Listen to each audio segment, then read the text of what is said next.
గ్రంథం 1వ అధ్యాయం 2వ వచనం నుండి చదవగా విందాం, లేదా 1వ వచనం నుండైనా చదవండి.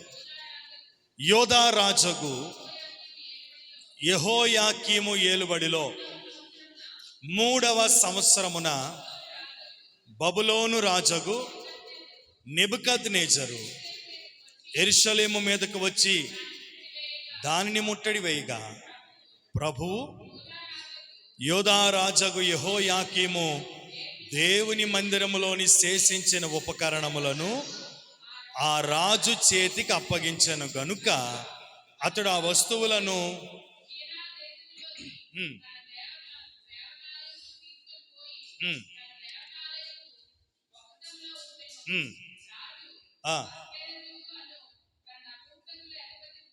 నపుంసకుల అధిపతిని పిలిపించి అతనికి ఇలాగున ఆజ్ఞాపించాడు: ఇశ్రాయేలుల రాజవంశములో ముఖ్యులై లోపము లేని సౌందర్యమును సకల విద్యా ప్రావీణ్యతయు జ్ఞానము కలిగి తత్వజ్ఞానము తెలిసిన వారై రాజు నగరుని యందు కొందరు బాలులను రప్పించి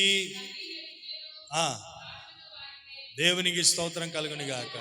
ప్రభునందు ప్రియులరా, షద్రకు, మేషకు, అబేద్నెగో, లేదంటే హనన్య, మిషాయేలు, అజర్యా, దానియేలు అనబడినటువంటి ఈ నలుగురు యూదుల గురించి మనం చదువుకున్నాం.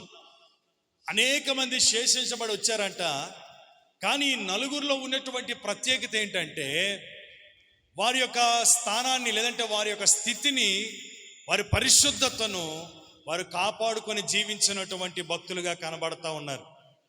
గడిచిన వారం కొన్ని మాటలు చదివాం కాబట్టి, కొన్ని మాటలు ధ్యానం చేశాం కాబట్టి, ఈనాడు మరికొన్ని మాటలను మనం నేరుగా ధ్యానం చేస్తూ ఉన్నాం.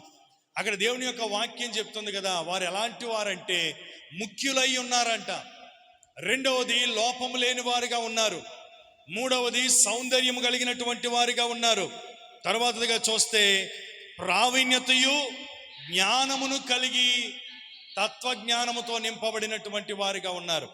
అంటే వారిలో మంచి గుణలక్షణాలు ఉన్నాయి, మంచి క్వాలిటీస్ ఉన్నాయి. రాజనగరులో రాజుకి కావలసినటువంటి గుణాలు ఏదైతే అవసరమై ఉన్నదో అటువంటి వారందరినీ కూడా కొంతమందిని తీసుకొని వచ్చేటప్పుడు అందులో ఇటువంటి తత్వజ్ఞానము తెలిసినటువంటి వారు, సకల విద్యను అభ్యసించినటువంటి వారు, సౌందర్యము కలిగినటువంటి వారు, జ్ఞానముతో నింపబడినటువంటి వారు, లోపము లేని వారు అని దేవుని యొక్క వాక్యం చెప్తా ఉంది. ప్రభునందు ప్రియులారా, రాజునకు కావలసిన వారు ఎవరంటే ఇటువంటి గుణాలు కలిగినటువంటి వారు. ఎవరు వాళ్ళు? ఎటువంటి గుణాలు? అక్కడున్న మాటలే. ముఖ్యులై ఉండాలి, లోపము లేని వారిగా ఉండాలి, సౌందర్యవంతులుగా ఉండాలి, సకల విద్యను అభ్యసించిన వారిగా ఉండాలి, తత్వజ్ఞానమును కలిగిన వారిగా ఉండాలి, జ్ఞానము కలిగిన వారిగా ఉండాలి. దేవునికి స్తోత్రం కలుగును గాక. ఇటువంటి వారు రాజనగరిలో ఉండటానికి అర్హులుగా పిలువబడిన వారు. అటువంటి జ్ఞానం కలిగినటువంటి వారు అనేకులు వచ్చారు. కానీ ప్రభునందు ప్రియులారా, వారు దేవుని పిల్లలే. యూదుల్లో వచ్చినటువంటి వారు అనేకులు దేవుని పిల్లలే ఉన్నారు. కానీ ఈ నలుగురు పరిస్థితి మనం ఆలోచన చేస్తే, ఈ నలుగురు కూడా ఎలా ఉన్నారంట? ఏ విషయంలో కూడా లోపము లేని వారిగా ఉన్నారు. కొన్ని మాటలు మనం గడిచిన వారంలో ధ్యానించాం. వారు ఏ విషయాలు లోపము లేని వారిగా ఉన్నారో. రాజులకు రాజు, ప్రభులకు ప్రభు అయినటువంటి మన దేవుని ఎదుట ఒకానొక సందర్భంలో నిలబడవలసినటువంటి సమయము మన జీవితాల్లో కూడా ఉంది. క్రీస్తు న్యాయపీఠం ఎదుట నిలబడేటప్పుడు, ఆ మహిమ పరిశుద్ధమైనటువంటి స్థలములో మహిమ కలిగినటువంటి సింహాసనం మీద ఆసీనుడైనటువంటి మన రాజు ఎదుట నిలబడేటప్పుడు మనము కూడా ఏ లోపము లేని వారిగా మనము కనిపించాలి, నిందారహితులుగా ఉండాలి.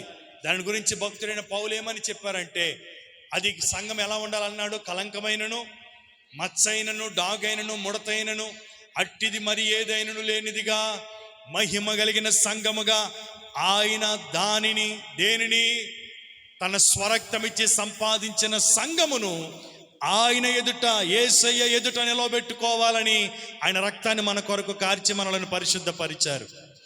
దేవునికి స్తోత్రం కలుగును గాక. హల్లెలూయా. ప్రభునందు ప్రియులరా, ఊరకని యేసు ప్రభు వారి ఈ లోకానికి వచ్చి మన కొరకు ప్రాణత్యాగం చేయలేదు. యేసు ప్రభు ఎందుకు వచ్చారు ఈ లోకంలోనికి అంటే, అపవిత్రులుగాను, దోషులుగాను, అసహ్యులుగాను, దేవునికి దూరమైనటువంటి స్థితిలో ఉన్నటువంటి మనలను శిలువ మరణము ద్వారా, కార్చిన రక్తము ద్వారా విడిపోయినటువంటి బంధాన్ని మరలా దగ్గరగా చేయటానికి, కోల్పోయిన మహిమను తిరిగి మరలా మనకి అనుగ్రహించటానికి, కోల్పోయినటువంటి గొప్ప భాగ్యాన్ని దేవుడు మరలా తిరిగి మనకు దయచేయటానికి, ఆ మహిమా సింహాసనం ఎదుట మన తండ్రి అయినటువంటి దేవుని ఒళ్ళో కూర్చోబెట్టుకోవడానికి యేసుక్రీస్తు ప్రభు వారి లోకానికి వచ్చి 2000 సంవత్సరాల క్రితం నిలువ కొయ్య మీద, అడ్డ కొయ్య మీద ఆయన మనందరి కొరకు మరణించి తన అమూల్యమైనటువంటి రక్తాన్ని మన కొరకు చిందించి, ఆ రక్తము చేత ఈ లోకములో ఉన్న మానవులందరినీ నీతిమంతులుగా చేశాడు. హల్లెలూయా. ఈరోజు ప్రతి మానవుడు నీతిమంతుడిగా పిలువబడతా ఉన్నాడు. యేసు రక్తము చేత కడగబడిన ప్రతి మానవుడు కూడా నీతిమంతుడే. కనుక అనీతిమంతులుగా ఉన్న మనలను, దోషులుగా ఉన్న మనలను, అపరాధులుగా ఉన్న మనలను, చచ్చిన స్థితిలో ఉన్న మనలను యేసు శిలువ మరణము ద్వారా నిర్దోషులుగా చేసి, నిరపరాధులుగా చేసి, నీతిమంతులుగా చేసి, మహిమా సింహాసనము ఎదుట ధైర్యముతో నిలిచే కృపనిచ్చింది శిలువ మరణము. హల్లెలూయా.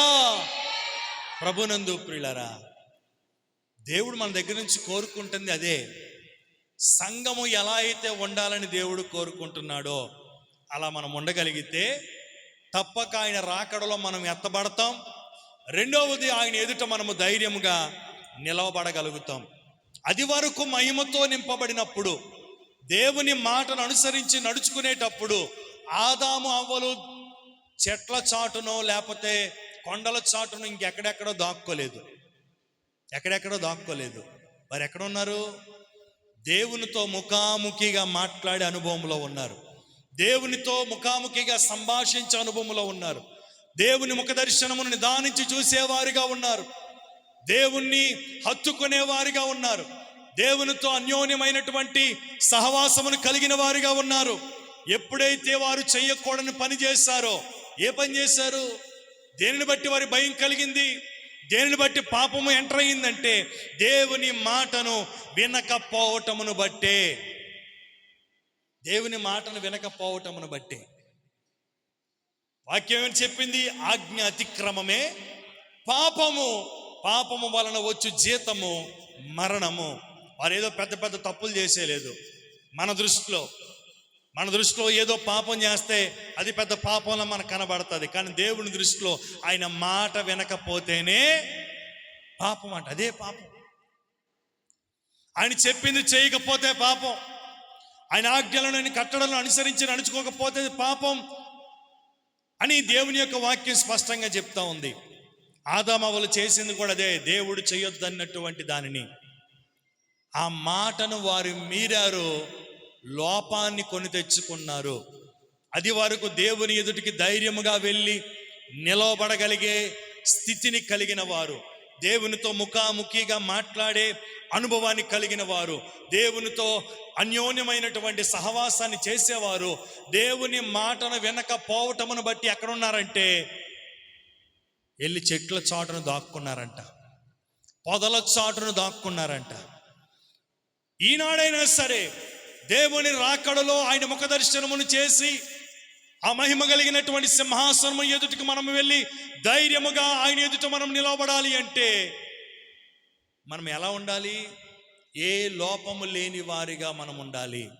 ఒకవేళ లోపముతో ఉంటే ఆయన ముఖాన్ని చూచే కృపను మనం కోల్పోతాం. ఆయన్ని హత్తుకునే భాగ్యాన్ని మనం కోల్పోతాం.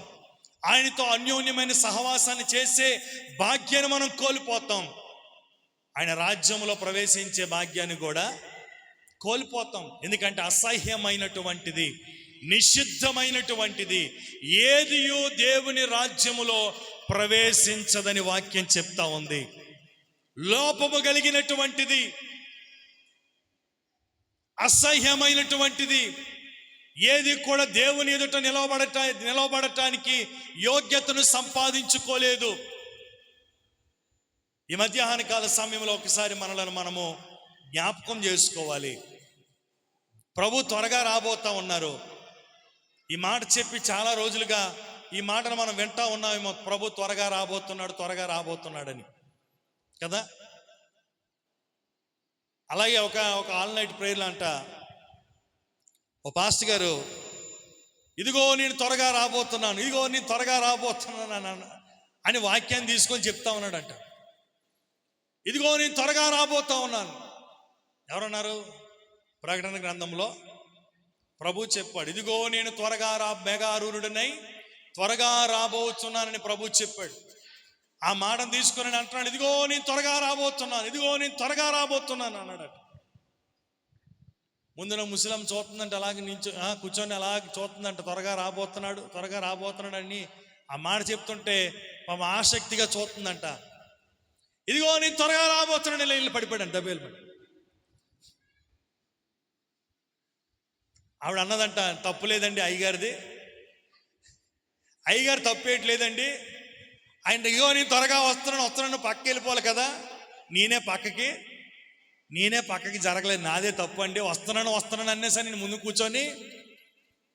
కూర్చొని చూస్తున్నాను. ఆయన పాపం తప్పు లేదు, అరగంట బట్టి నేనే ఇదిగో త్వరగా వస్తున్నాను అని చెప్తున్నాడు. కానీ నేను ఏదో అనుకున్నాను, ఎలాగో వచ్చేస్తాను అనుకోలేదండి అనుకుందండి. ప్రభునందు ప్రియులారా, దేవుని రాకడ కూడా అదే విధంగా మనకు అనిపిస్తుంది కదా.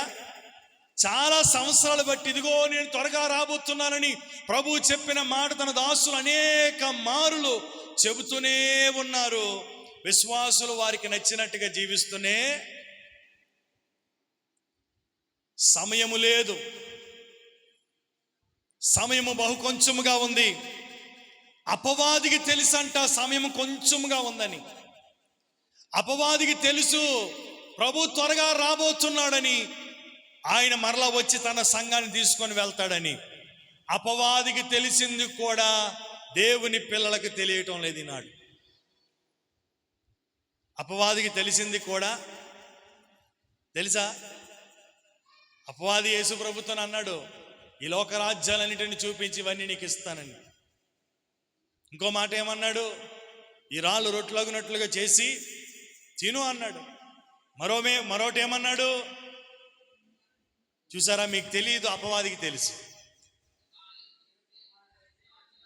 ఇప్పుడు వచ్చిందనమాట, పవర్ ఇప్పుడు రిలీజ్ అయ్యింది. నీవు దేవుని కుమారుడు అయితే 3 విషయాలు చెప్పాడు. అపవాది ఇలా ఉండలేదు. అపవాది ఏం చేశాడు? మాట్లాడాడు. దేవునికి స్తోత్రం. మన దేవుడు మాట్లాడే దేవుడు.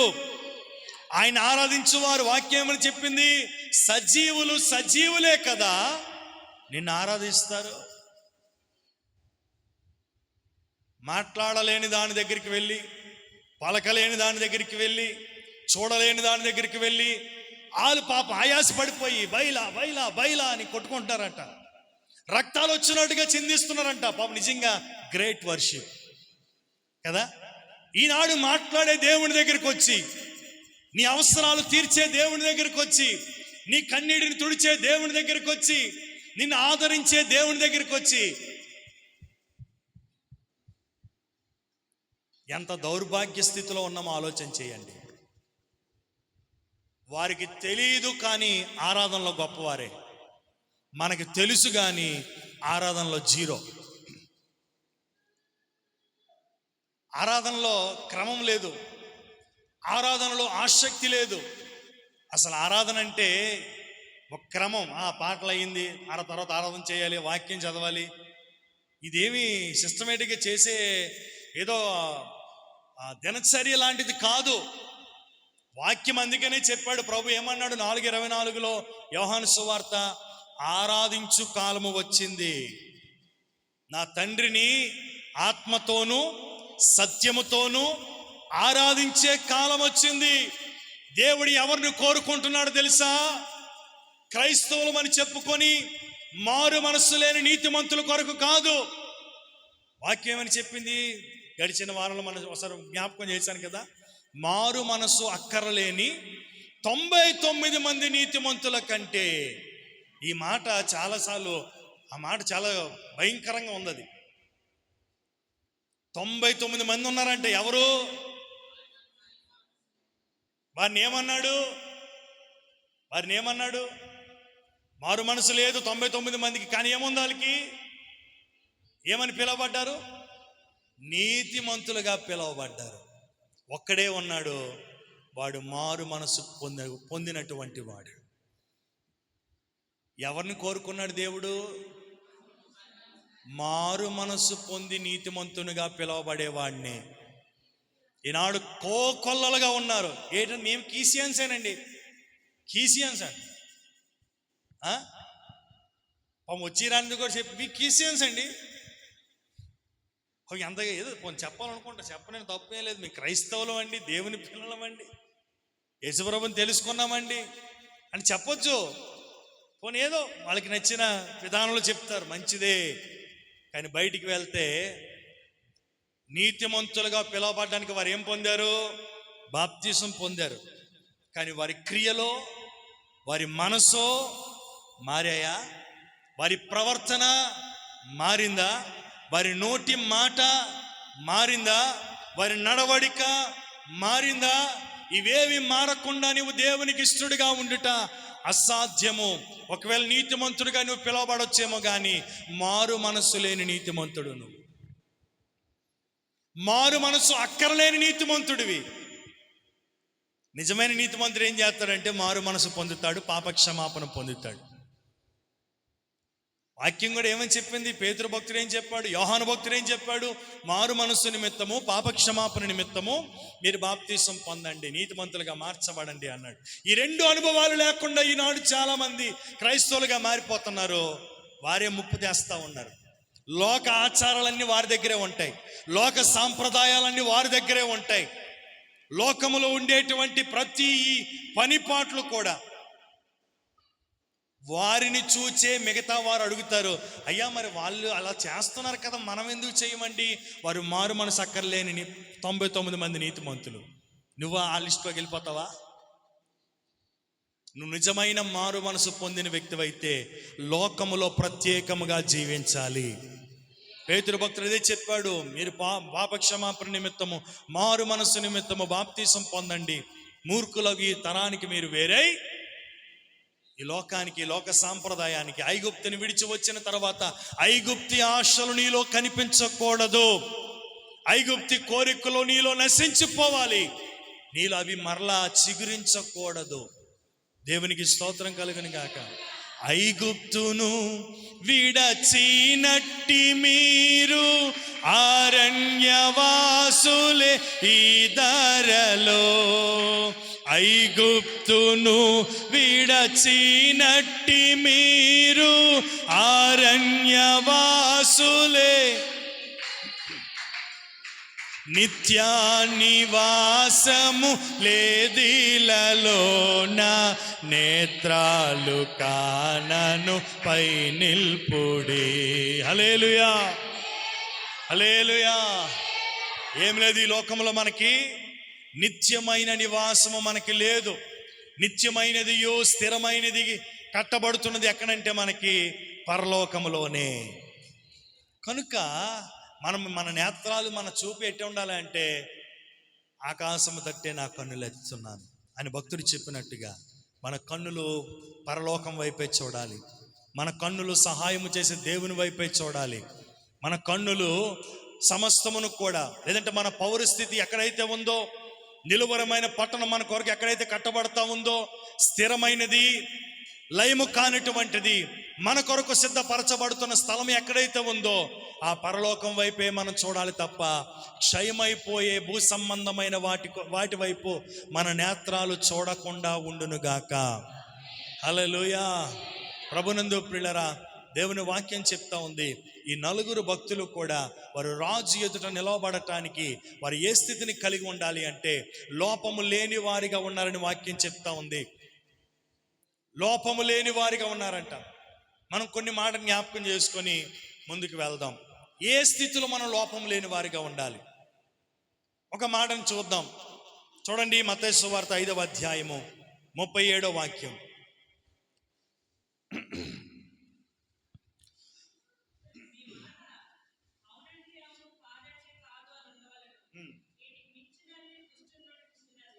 నీ మాట అవునంటే అవును, కాదంటే కాదు అని ఉండవలెను. వీటికి మించిన మాట ఏదైనా నీ నోటంట వస్తే అది దుష్టుడి నీకు ప్రేరేపించినటువంటి మాట. దేవునికి స్తోత్రం కలుగును గాక. హల్లెలూయా. నీతిమంతులుగా మారు మనసు పొందినటువంటి విశ్వాసులు, దేవుని పిల్లలు ఎలా ఉండాలి అంటే, వారి మాట ఎలా ఉండాలి అంటే, నీతిమంతుల మాట ఎలా ఉండాలి? అవునంటే అవును, అంతే, సూటిగా ఉండాలి. ఎవరినో సంతోషపరిచేదిగా ఉండకూడదు, ఎవరినో పొగిడేదిగా గణపరిచేదిగా ఉండకూడదు. వారిని పొగిడితే మనకేదో కలుగుతుందనో, వారిని ఏదో గణపరిస్తే మనకేదో మేలు దొరుకుతుందనో అన్నట్టుగా ఉండకూడదు. ఎలా ఉండాలి నీతిమంతుని మాట అంటే? లోపము లేని మాటగా ఉండాలి. అవునంటే అవును, అంతే. చేస్తానంటే చేస్తాను, చెయ్యనంటే చెయ్యను, వస్తానంటే రానంటే. ఈ లోకంలో చాలామంది మాటలు చెప్తారు కదా, మాట ఇచ్చామంటే మాట తప్పకుండా చేస్తామని. వారు ఎంతవరకు మాట ఇచ్చి చేస్తారో నాకు తెలియదు, కానీ ఈనాడు తన రక్తము చేత మనల్ని సంపాదించుకొని తన ప్రాణాన్ని పెట్టి తిరిగి లేచి పరలోకములో మన కొరకు స్థిరమైన నివాసములను సిద్ధపరచుచున్న మన దేవుడు తన పిల్లలకు ఇచ్చిన మాటను తప్పిపోవుటకు నరుడు కాడు. ఆయన ఇచ్చిన మాటను నెరవేర్చుటకు సమర్థుడు. హల్లెలూయా. ప్రభునందు ప్రియులారా, బైబిల్లో ఒక భక్తుడు ఉంటాడు. ఆయన లోకము దృష్టిలో ఎన్నిక చేయబడలేని వాడే, ఎన్నిక లేనటువంటి వాడే, తృణీకరించబడినటువంటి వాడే, అసహ్యముగా పిలువబడుతున్నటువంటి వాడే. కానీ దేవుడు తృణీకరింపబడిన వారిని మూలరాయిగా చేస్తానని వాక్యం చెప్పినట్టుగా ఆ వ్యక్తిని తీసుకొని వచ్చి మరలా ఎవరైతే తృణీకరించారో, ఎవరైతే అసహించుకున్నారో, ఎవరైతే మా దేశంలో నీ ఉండటానికి వీలు లేదని ఆ వ్యక్తిని బయటికి పంపించేశారో, అదే వ్యక్తిని నీవే వచ్చి మమ్మల్ని పరిపాలించు, నీవే మమ్మల్ని ఏలువాడిగా ఉండాలని రాజుగా నియమించుకున్నారు. చూడండి, న్యాయాధిపతుల గ్రంథంలో 11వ అధ్యాయం మొదటి మాట నుండి కొన్ని మాటలు చదువుదాం.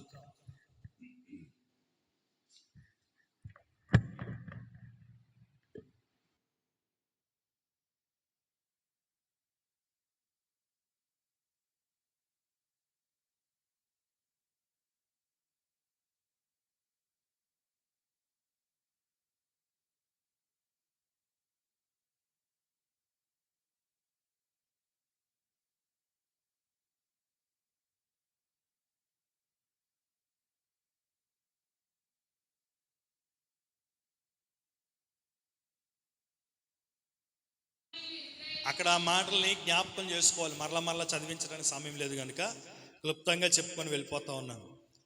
గిలాదు వాడని యెఫ్తా ఎలాంటి వాడంటే, వేశ్యకు పుట్టినటువంటి వాడు.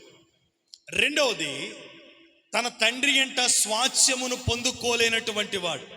తరువాతదిగా చూస్తే ఆ పెద్దలు 5వ వచనంలో అమోనీయులు ఇశ్రాయేలు యుద్ధము చేసినందున గిలాదు పెద్దలు టోబు దేశము నుండి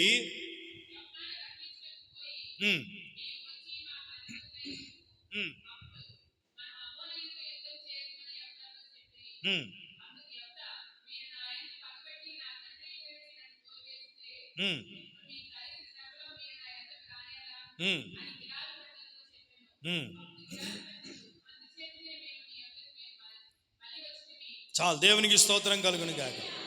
అధ్యాయం అంతా చదవండి, నేను చెప్పే మాటలన్నీ అందులో ఉంటాయి. గిలాదు వాడైనటువంటి యెఫ్తా, అతనికి ఉన్నటువంటి క్వాలిటీ ఏంటంటే పరాక్రమము కలిగిన బలాఢ్యుడు. చెప్పండి, ఎవరైనా పరాక్రమము కలిగిన బలాఢ్యుడు. ఆయన ఒక వేశ్యకు పుట్టినటువంటి వాడు. తన సోదరులతో కలిసి స్వాస్థ్యాన్ని పొందుకోలేక తను నివసిస్తున్నటువంటి ప్రాంతము నుండి దూరముగా వెళ్ళగొట్టబడిన వాడు. లోకము దృష్టిలో నీచుడుగాను అసహ్యుడుగాను తృణీకరింపబడిన వాడుగాను ఉన్నాడు గాని దేవునికి ఇష్టడుగా ఉన్నాడు. లోకానికైతే దూరంగా ఉన్నాడు, లోకానికైతే అసహ్యంగా ఉన్నాడు, లోకము దృష్టిలో వెలివేయబడిన వాడిగా ఉన్నాడు, కానీ దేవునికి ఇష్టడుగా ఉన్నాడు. ఎందుకండి ఇష్టడుగా ఉన్నాడు అని అడిగితే యెఫ్తా చూడండి 11వ వచనంలో, కాబట్టి యెఫ్తా గిలాదు పెద్దలతో కూడా పోయినప్పుడు జనులు తమకు ప్రధానినిగాను అధిపతినిగాను అతనిని నియమించుకొనిరి. అప్పుడు యెఫ్తా మిస్పాలో యెహోవా సన్నిధిని జరిగిన సంగతి అంతయు వినిపించాడు. చప్పలు కొడుతూ దేవుని స్తోత్రం చెప్తాం. హల్లెలూయా, హల్లెలూయా. ఈ మాటను బట్టి మీకేమర్థమైంది? ఈ మాటను బట్టి మీకేమర్థమైంది? యెఫ్తా తృణీకరింపబడిన వాడిగా ఉన్నాడు, అసహించబడిన వాడిగా ఉన్నాడు, తోలివేయబడి దూరముగా తన స్వాస్థ్యమును పొందుకోకుండా తన స్వదేశము నుండి వెలగొట్టబడ్డాడు. కానీ ఆయన ఎవరికి దగ్గరగా ఉన్నాడు? దేవునికి దగ్గరగా ఉన్నాడు. దేవునితో సహవాసం చేసేవాడిగా ఉన్నాడు. ఆయన ఏది చేసినా దేవునికి విన్నమించుకునేవాడిగా ఉన్నాడు. గనుకనే ఎక్కడి నుంచి అయితే తోలివేయబడ్డాడో, ఎక్కడైతే అవమానించబడ్డాడో, ఎక్కడైతే నిందించబడ్డాడో అక్కడికి ఆ వ్యక్తి ద్వారా ఎవరైతే తృణీకరించారో ఆ ప్రజలే వెళ్ళి, అయ్యా నీవు మా మధ్య నువ్వు మహారాజుగా ఉండాలి, మమ్మల్ని నువ్వు పరిపాలన చేయాలి, శత్రువుల చేతి నుండి నీవే విడిపించడానికి సమర్థుడవు, నీ వచ్చి మమ్మల్ని ఏలండి అని ఎవరైతే తృణీకరించారో వారే పిలిపించుకొని తమ మీద రాజుగా పెట్టుకోవటానికి, లేదంటే ఒక న్యాయాధిపతిగా పెట్టుకోవటానికి దేవుడు ఎంత గొప్ప కార్యం చేశాడో చూడండి. ఈనాడు మన లోక దృష్టిలో ఒకవేళ తృణీకరించబడవచ్చు, అసహించబడ ఉండొచ్చు, ఒకవేళ మనం దూరంగా వెళ్ళగొట్టబడి ఉండొచ్చు, కానీ నువ్వు దేవునితో సహవాసం కోల్పోకుండా దేవునికి నమ్మకముగా దగ్గరగా ఈ లోకానికి వేరుగా ఉండి నాకు దేవుడు కావాలి. రూత్ ఏమంది? వెళ్ళిపోమంది అత్త వెళ్ళిపోమంది. వెళ్ళిపోమ్మా, ఎందుకు, వెళ్ళి హ్యాపీగా బ్రతుకంటే అమంటోంది నీ దేవుడే నా దేవుడు, నీ జనమే నా జనం అని. రూతు ఎవరిని హత్తుకుందంట? నయోమిని హత్తుకొనేను అని వాక్యం చెప్తా ఉంది. నయోమిని హత్తుకుందంట. మరి చిన్న కోళ్ళు ఏం చేసింది? వదిలిపెట్టి వెళ్ళిపోయింది. హత్తుకొనిన రూతు యేసుకు జన్మనిచ్చే వంశంలో చేర్చబడింది. హల్లెలూయా. ఏమీ లేకుండా వెళ్ళింది, కానీ గనురాలుగా మారిపోయింది. ప్రభునందు ప్రియులారా, ఈనాడు మనం ఒంటరి వారిగానే ఉండొచ్చు, తృణీకరింపబడిన వారిగానే ఉండొచ్చు. లోకము దృష్టిలో నీవు చేస్తున్నటువంటి భక్తిని బట్టి, నువ్వు చేస్తున్నటువంటి వైరాగ్యమును బట్టి ఒకవేళ నువ్వు నిందించబడి ఉండొచ్చు, తృణీకరించబడి ఉండొచ్చు, కానీ తృణీకరింపబడిన రాయే మూలకు తలరాయిగా చేసే దేవుడు మన దేవుడు. హల్లెలూయా. నువ్వు చేస్తున్న భక్తిని బట్టి ఒకవేళ ఇరుగు పొరుగు, నీ రక్త సంబంధం, నీ బంధువులు, ఒకవేళ నీ కుటుంబం వారే ఒకవేళ నిందించి ఉండొచ్చు, కానీ ఒకానొక సమయంలో నా కొరకు ప్రార్థన చేయవా, నా బలహీనత కొరకు ప్రార్థన చేయవా, నా రోగము కొరకు ప్రార్థన చేయవా, నేను నిస్సహాయ స్థితిలో ఉన్నాను ప్రార్థన చేయవా అని అడిగే రోజును దేవుడు తీసుకురాబోతా ఉన్నాడు. హల్లెలూయా. ఎవరైతే తృణీకరించి ఎదిరించి పాపం యెఫ్తా ఎంత బాధపడి ఉంటాడండి. నిన్ను బాధించు వారందరూ కూడా ఏమవుతారు? దూరం అయిపోతారు, లయమైపోతారు. ఎవరు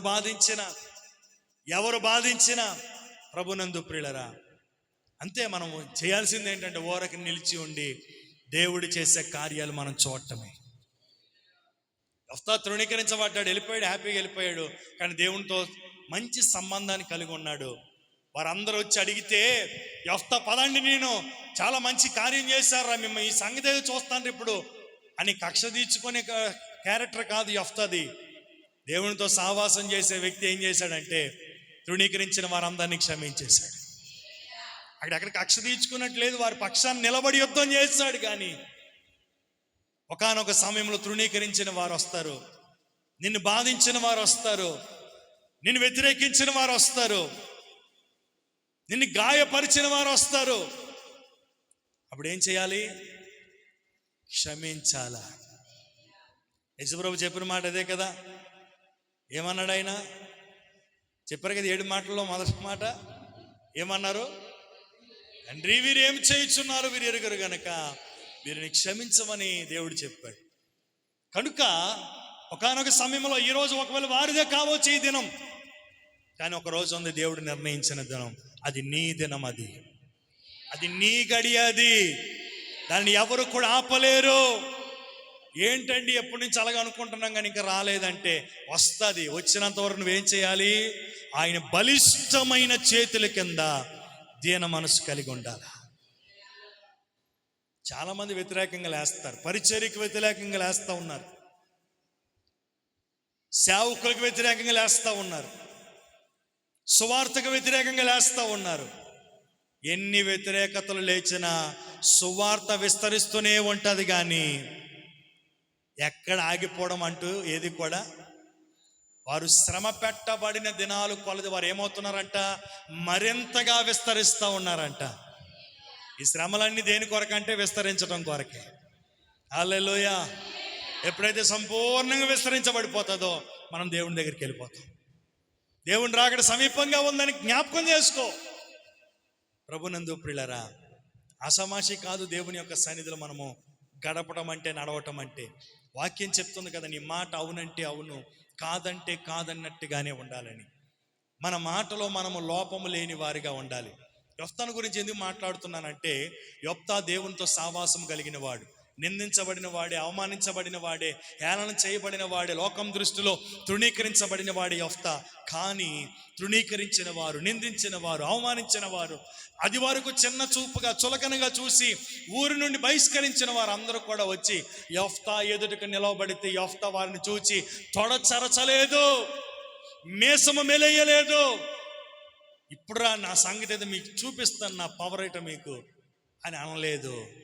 వారి పక్షమున దేవుని సన్నిధిలో నిలిచి శత్రువులతో పోరాడటానికి యొఫ్తా వారందరినీ ప్రేమించి వెళ్ళాడు, వారందరినీ క్షమించాడు. దేవుని దగ్గర తన విన్నపాన్ని, ప్రభువా వారందరూ వచ్చారయ్యా, వారందరూ వచ్చారు ప్రభువా, ఇలా నన్ను నిలబడమన్నారు, రాజుగా నిలబడమన్నారయ్యా, ఏం చేయాలి? అక్కడ ఏముంది? అక్కడ యెహోవా సన్నిధిని తన సంగతి అంతయు వినిపించెను. మనం వినిపిస్తామా? అయ్యా మీరే ఈ ఊరికి ప్రెసిడెంట్గా ఉండాలయ్యా, మీరే ఈ ఊరికి కౌన్సిలర్గా ఉండాలయ్యా అన్నారు అనుకోండి, వెంటనే ఒక కదర బాటలు కుట్టింగ్ చేసుకొని టైలర్ దగ్గర నేనే ప్రెసిడెంట్ అంట అని వెళ్ళిపోతావు. కానీ యొఫ్తా చేసిన పని ఏంటో తెలుసా? ఇది నాకు మేలేనా, ఇది నాకు మేలేనా. మీకు అర్థమైందా? నేను ఆ మాటను మరలా ధ్యానం చేసుకోండి. ఇది అసలు ఎందుకు అక్కడ ధ్యానం, ఎందుకు ఆ విషయాలని చెప్పాడు? ఒకవేళ దేవుడు అక్కడ వద్దంటే ఆగిపోతాడు. మీకు అర్థమైందా మాట? దేవుడు వద్దురా వెళ్ళొద్దు అన్నాడంటే ఆగిపోతాడు. దావీదు కంట దేవుడు యుద్ధానికి వెళ్ళేటప్పుడు కొన్ని సూచనలు చూపించేవాడంట. ఆయన వెళ్తున్నట్టుగా అడుగులు పడేటప్పుడు, కంబల చెట్ల చోటన ఆయన వెళ్తున్నట్టు అడుగులు పడేటప్పుడు అంటే దాన్ని గ్రహించి దావీదు యుద్ధానికి వెళ్ళినప్పుడు జయాన్ని పొందుకున్నాడు. వాక్యం చెప్తుంది క్లియర్గా.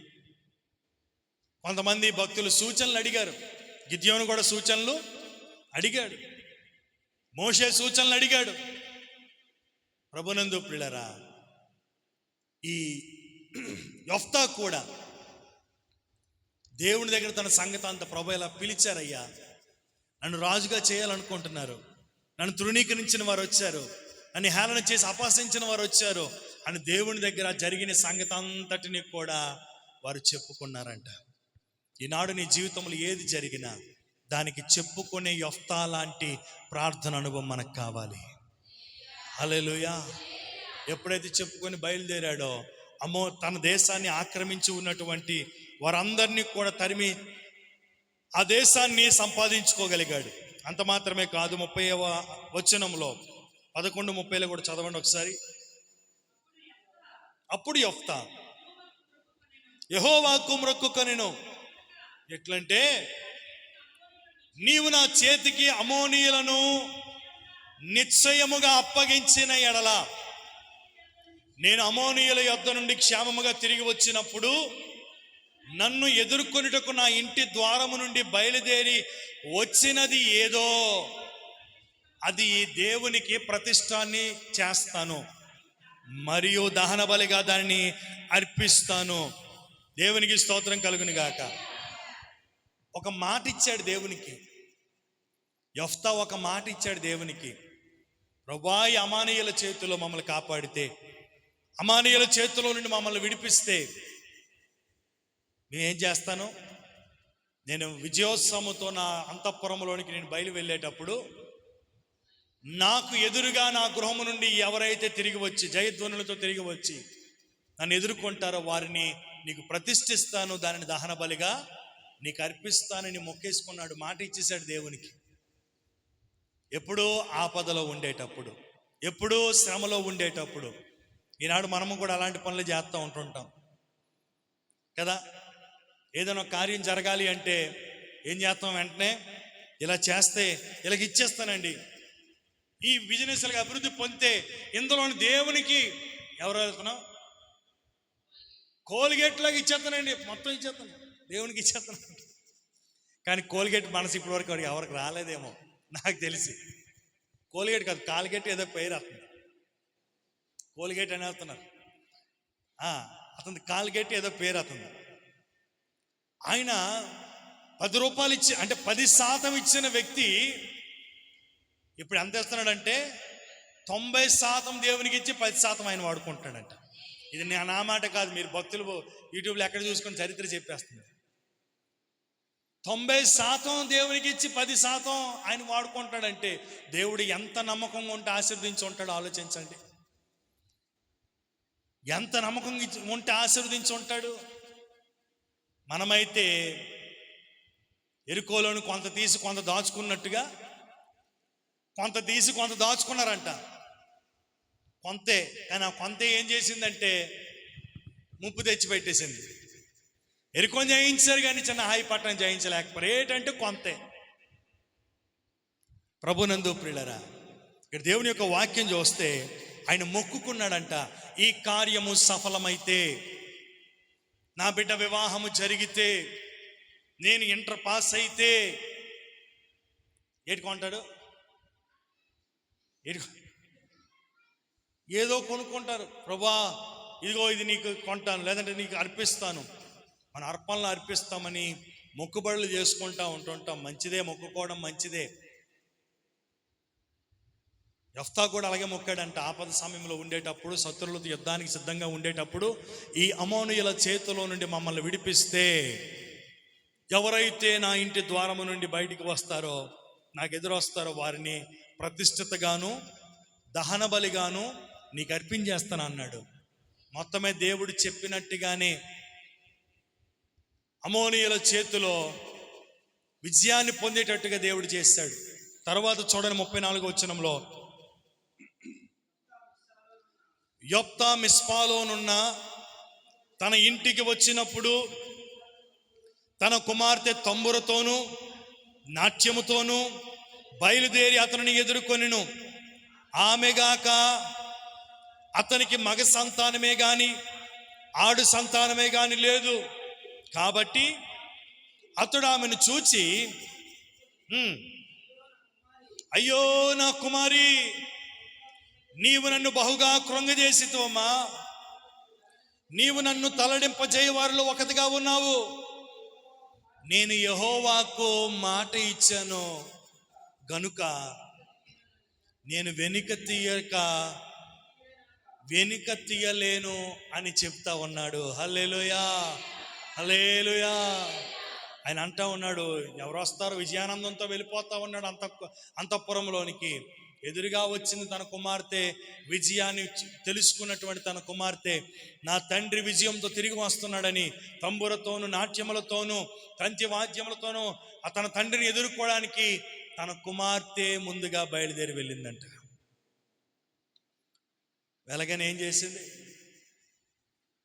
అక్కడ చూసి తన తండ్రి, విజయానందంతో ఉన్నటువంటి తండ్రి వస్త్రాలు చింపుకొని ఏడుస్తూ ఉన్నాడంట. ఎందుకు? మాటిచ్చాడు. అయ్యా ఈ మేక గాని ఈనితే, ఈ గేదె చచ్చిపోయే పరిస్థితులు ఉంది, ఇది ఏనితే దాన్ని నీకే ఇస్తానయ్యా. దున్నపోతు పుట్టిన దానికి ఇచ్చేస్తాడు. అది గేదె పుట్టింది అనుకో, అయ్యా పాలు వస్తుంది కదయ్యా, దీనికి ఏదో ఒక 2000 ఇచ్చేస్తానయ్యా. ఏట్రా గేదె కాస్ట్ 2000? అయ్యా ఈ మేక జబ్బుతో ఉందయ్యా, ఇది కానీ పిల్లలు పుడితే మీరు ప్రార్థన చేయండి, ఇది పిల్లలు పుడితే ప్రథమ ఫలాన్ని దేవునికి ఇచ్చేస్తానయ్యా అని అంటాడు. పుడతాయి, మనం వెళ్ళి చూస్తాం, ఏట ఒక సొట్టదో ఒక గుడ్డిదో ఉంటుంది. దాన్ని తీసుకొని వచ్చి ఇదేనయ్యా ప్రథమ ఫలం. ఎవరికి తెలుసు? ఎవరు చూస్తారు? ఎవరికి తెలియదు కదా. ఎవరు చూస్తారు? ఎవరు తెలియదు. దేవుని తీసుకొని వచ్చి ఇచ్చేస్తాడు. పంటలో కూడా ఏంటిది? పురుగు పట్టింది, పాడైపోయినటువంటిది, మంచి తీసి బొట్లో మాడిపోలో 10 బయట లోపల పక్కన పెట్టేసి కూలి పని ఇచ్చేలే. ఎందుకు ఎవరు సిరిగిపోయిన నోట్లు వేసినప్పుడు అలాంటివి ఎందుకు ఎవరు? మీరు మొన్న 10 రూపాయల నోటు మాత్రానికి ఎన్ని దెబ్బలు పడ్డాం. ఎందుకంటే ఆ మీదంతా తిన్న ప్లాస్టర్ వేసి సార్ నేను అమాయకుల్లో తీసుకెళ్ళి అక్కడ మారుతుంటే వాళ్ళు అలా చూసేసి ఇచ్చేసారు. అమ్మ నాయన ఇది చాలా డేంజర్గానే ఉంది. అంటే దేవునికి మనం ఎలాంటిది అర్పిస్తున్నామో ఆలోచన చేయండి. యొఫ్తా సమర్పణ కలిగిన వ్యక్తి, మాట ఇచ్చి మాట తప్పని నీతిమంతుడు. ఎందుకు? ఆయన ఏమన్నాడు? నేను యెహోవాకు మాట ఇచ్చి ఉన్నాను గనుక వెనుతీయలేనమ్మా, ఆ మాట నేను తప్పించుకోలేను, నీకు బదులుగా దేని నేను అర్పించలేను. ఏమి? తన కుమార్తె వచ్చింది కదా, నీకు బదులుగా ఇదిగో తన దగ్గర. ఎందుకంటే రాజు దగ్గర ఎవరు ఉంటారు? బోళ్ళు మంది దాసీలు ఉంటారు కదా, వారందరిని అర్పించవచ్చు కదా. అమ్మా నా కుమార్తె బదులుగా నువ్వు అర్పణగా నువ్వు మారిపో, నీ కుటుంబాన్ని నేను పోషిస్తాను అనొచ్చు కదా. చెప్పలేదు. తన కుమార్తె ఎదురుగా వచ్చేటప్పటికి నిజంగా నీతిమంతుని యొక్క లక్షణం ఎలా ఉంటుందంటే, వాక్యం చెప్తుంది కదా, నీతిమంతుడు నష్టము కలిగినను మాట తప్పడు. నీతిమంతుడు నష్టము కలిగినను. యొఫ్తా ఆయన దేవునికి ఇచ్చిన మాట, తన కుమార్తె వచ్చిందని తోచు ఇలాగ ఇంకేం జరగదు, ఇంకా మాట మార్చేలేదు. మాట మీద నిలవబడిన నీతిమంతుడు. దేవునికి స్తోత్రం, హల్లెలూయా. ప్రభునందు ప్రియులారా, చూడండి 39వ వచనంలో, 6 నెలల అంతమున ఆమె తన తండ్రి వద్దకు తిరిగి రాగా అతడు తాను మ్రొక్కుకొనిన మ్రొక్కుబడి చొప్పున ఆమెకు చేసెను. హల్లెలూయా. ఆయన ఏ రీతిగా అయితే మొక్కుకున్నాడో ఆ రీతిగానే దేవునికి అర్పణగాను బలిగాను ఇచ్చేశాడు. ప్రభునందు ప్రియులారా, నీతిమంతుడు మాట ఇచ్చినను మాట తప్పడు. యొఫ్తా లోకం దృష్టిలో లోపం కలిగిన వాడిగానే ఉండొచ్చు కదా. అన్య స్త్రీకి పుట్టాడని, వేశ్యకు పుట్టాడని, మన దేశవస్తుడు కాడని, ఒకవేళ ఆ స్థితిలో వారు లోపం కలిగిన వాడిగా ఉన్నాడు కాబట్టి వారి దేశం నుండి తోలివేశారు. కానీ దేవుని దృష్టిలో యొఫ్తా లోపము లేని వాడిగా ఉన్నాడు. హల్లెలూయా. ఈనాడు నీ మాట ఎలా ఉంది? నువ్వు చేయగలిగితేనే మాట ఇవ్వాలా. ప్రసంగి గ్రంథకర్త ఏమన్నాడు? సొలొమోను మహారాజు 5వ అధ్యాయము 4-5 వచనాలు చదివి ముగిద్దాం. ప్రసంగి గ్రంథము 5వ అధ్యాయము 4-5 వచనాలు. నీవు దేవునికి మ్రొక్కుబడి చేసుకుని ఎడల అది చెల్లించుటకు ఆలస్యం చేయొద్దు.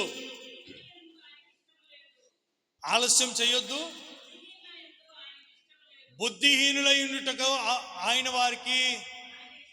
ఆయనకి ఇష్టం లేదు. బుద్ధిహీనులు ఆయనకి ఇష్టం లేదు. నీవు ఏదైతే మొక్కుకున్నావో దానిని చెల్లించు. నీవు మొక్కుకొని చెల్లింపకుండుట కంటే మొక్కుకొని ఉండకుండా ఉండటమే మేలంట. 4-5 వచనాలు మనం చదువుకున్నాం. నువ్వు నిజంగా చెల్లించగలిగినటువంటి వ్యక్తివైతే నువ్వు మొక్కుకుంటే ఆ మొక్కుబడి నువ్వు చెల్లించాలి. ఒకవేళ చెల్లించలేకుండా ఏవేవో సాకులు చెప్పేవారిని, ఇంకేదో చేసేవారిని వాక్యం ఏమో చెప్తుందంటే బుద్ధిహీనులు దేవునికి ఇష్టము లేదు. నీ అర్పణ అంగీకరించడు, నీ ప్రతిష్టతను అంగీకరించడు. నువ్వు మొక్కుకున్నావంటే, నువ్వు సమర్పించుకున్నావంటే అది ఆలస్యము చేయక వెనువెంటనే చేయాలి. అది చెల్లించాలా. ఒకవేళ చెల్లించలేని స్థితి నీకుంటే, అంటే అటువంటి మనసు నీకు లేకపోతే మొక్కుకొని ఉండకుండా ఉండటమే మేలు అంటా ఉన్నాడు. యెఫ్తా మొక్కుకున్నాడు, ప్రతిష్ఠిస్తానన్నాడు, దహన బలిగా ఇస్తానన్నాడు, దేవునికి మాట ఇచ్చాడు.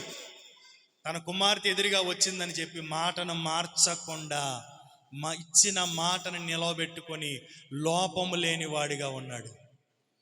ఈనాడు మనం ఎలా ఉండాలి అంటే, మన మాటలో కూడా లోపము లేని వారిగా ఉండాలి. అట్టి కృపను దేవుడు మనకి దయచేయునుగాక.